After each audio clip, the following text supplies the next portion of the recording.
नमस्कार, सिद्धीज किचनमध्ये आपल्या सर्वांचं मनापासून खूप खूप स्वागत।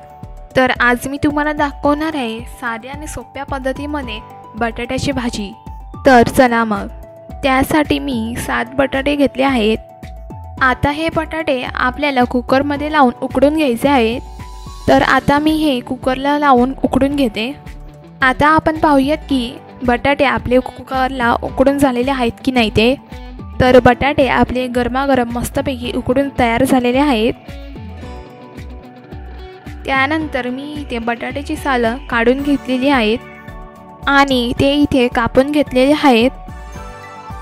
त्यानंतर इथे कढीपत्ता, 1 चमचा जिरे, बारीक कापून घेतलेल्या हिरव्या मिरच्या म्हणजे मी इथे मधोमध कापून घेतलेले आहेत, किसून घेतलेलं ओलं खोबरं।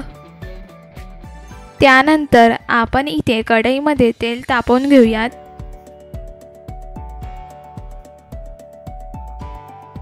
तेल गरम झाल्यानंतर त्यामध्ये जिरे टाकूयात। त्यात आता कढीपत्ता टाकूयात। त्यानंतर आता मधोमध कापून घेतलेल्या मिरच्या घेऊयात त्यामध्ये टाकून आणि हे आता थोडं परतून घेऊयात। परतून झाल्यानंतर जी बटाटी आपण बारीक कापून घेतलेली ती यामध्ये घालूयात। त्यानंतर चवीनुसार मीठ टाकूयात।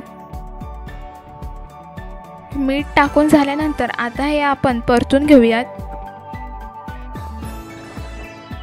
परतून झाल्यानंतर आता ह्यामध्ये जे मी किसून घेतलेलं ओलं खोबरं होतं ते ह्यात टाकूयात। आता हे आपण छानपैकी मिक्स करून घेऊयात।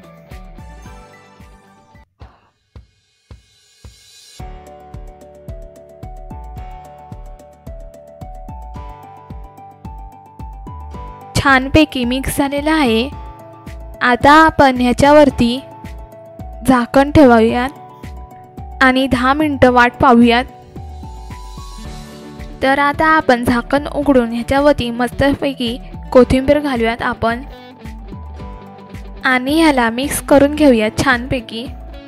तर आता आपण ही भाजी काढून घेऊयात। तर गरमागरम बटाट्याची सुकी भाजी तयार आहे। त्यानंतर आपण इथे एका प्लेटमध्ये सर्व करून घेऊयात।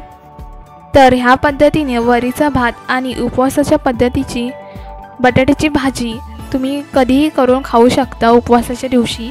आणि ह्या पद्धतीची बटाट्याची भाजी तुम्ही चपातीबरोबर किंवा भाकरीबरोबर किंवा उपवासाच्या दिवशी सुद्धा खाऊ शकता। तर मित्रांनो, अशा पद्धतीची रेसिपी तुम्ही घरी जरूर ट्राय करून बघा।